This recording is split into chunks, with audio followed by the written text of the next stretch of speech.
The memory of a Stevens Point Vietnam vet will be honored in the nation's capital later this week. That's after he passed away from exposure to Agent Orange during his service.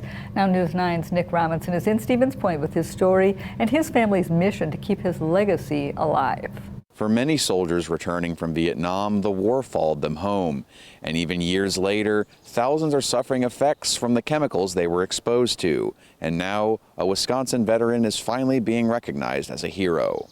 He came home with a death sentence already because of Vietnam. That was the unfortunate reality for Bruce Wagner. He served in the Army during the Vietnam War and sprayed Agent Orange frequently. He made it home safely, at least at first.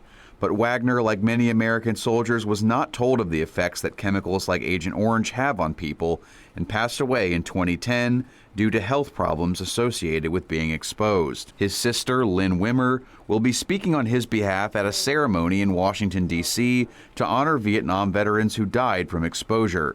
And she sat down with me to discuss what happened to him after he came home. Astrocytoma, he had a brain tumor. And of course, they took the first one out and told us that they thought they had it all, and all of a sudden it's back, and all of a sudden he's got 8 of them, and then he's got 12 of them. Wimmer said that it's better late than never for the government to own up to the harm caused by Agent Orange. Well, this is incredible that they finally fessed up. You know, the Vietnam vets came home, and there was no hurrah, hurrah. Wimmer told me she doesn't agree with how veterans were treated when they returned from the war, and said her brother never talked about his time overseas. So she's made it her goal to tell his story. These guys are finally getting their due, and they're being honored, they're being recognized, they'll be remembered. She said that all 650 families will get a chance to speak, and she looks forward to sharing her brother's story with the nation. In Stevens Point, Nick Robinson, News 9, WAOW.